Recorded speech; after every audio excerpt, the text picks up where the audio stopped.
बिस्मिल्लाहिर्रहमानिर्रहीम। अस्सलाम वालेकुम। शुमाल एचडी न्यूज़ के साथ मैं हूँ अमारा उल्फत। आइए नज़र डालते हैं आज की खबरों पर। मुल्क भर में आज यौम तक़द्दुस कुरान मनाया जा रहा है। स्वीडन में कुरान पाक की बेहुरमती के मामले पर दुनिया भर में एहतजाज हो रहा है। आज पाकिस्तान में हुकूमती सतह पर एहतजाज किया जा रहा है। शहर शहर एहतजाजी रैलियाँ और जुलूस। साने स्वीडन पर पूरी उम्मत रंजीदा है।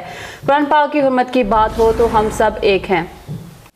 पार्लियामेंट के मुश्तरका इजलास में स्वीडन वाक़े पर मज़म्मती करारदाद मंजूर। इस्लामोफोबिया और नफरत फैलाने जैसे वाक़यात की रोकथाम की जाए। OIC का फॉर्म मुस्तक़बिल की मनसूबाबंदी के लिए इस्तेमाल किया जाए। ऐवान तमाम मज़हब की तकरीम और इस्लामी किताबों पर यकीन रखता है और तवक्को की जाती है कि आइंदा इस किस्म के वाक़यात नहीं होंगे। कौम की कुंजी नौजवानों के हाथ में है। नौजवानों की मदद से हमसाया मुल्क को पीछे छोड़ेंगे। बजट में मजीद 1 लाख लैपटॉप रख दिए गए। ये तुलबा के लिए मशीन और मेरे लिए मिशन है।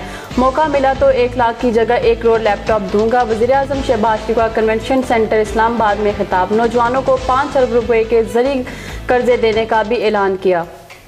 तोशाखाना केस में चेयरमैन PTI की आज की हाजिरी से इस्तिस्ना की दरख्वास्त मंजूर। ख्वाजा हारिस को पेश होने की हदायत। केस की समाअत कल तक मुलतवी।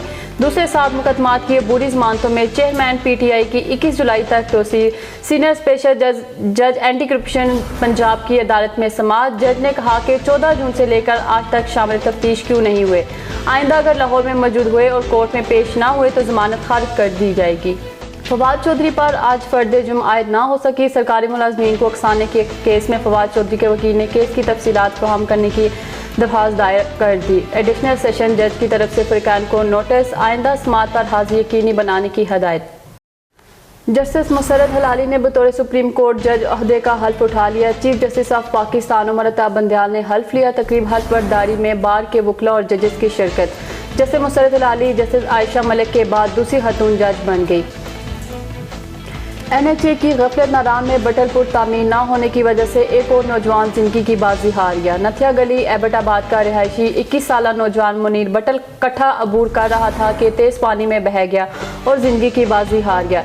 इसी पानी के तेज रेले से गुजरने वाली एक गाड़ी को भी अचानक आग लग गई, जिससे गाड़ी जलकर राख हो गई, जबकि गाड़ी में सवार मुसाफिरों को बाहिफाजत निकाल लिया गया। नौजवानों की हलाकत और गाड़ी जलने के दोनों वाकयात के मुकदमात NHA हुकाम के खिलाफ मुतलका थाने में दर्ज कर दिए गए हैं। ये थी अब तक की न्यूज़। मजीद खबरें और अपडेट जानने के लिए देखते रहे शुमाल HD न्यूज़। तब तक के लिए इजाजत दीजिए। अल्लाह हाफिज।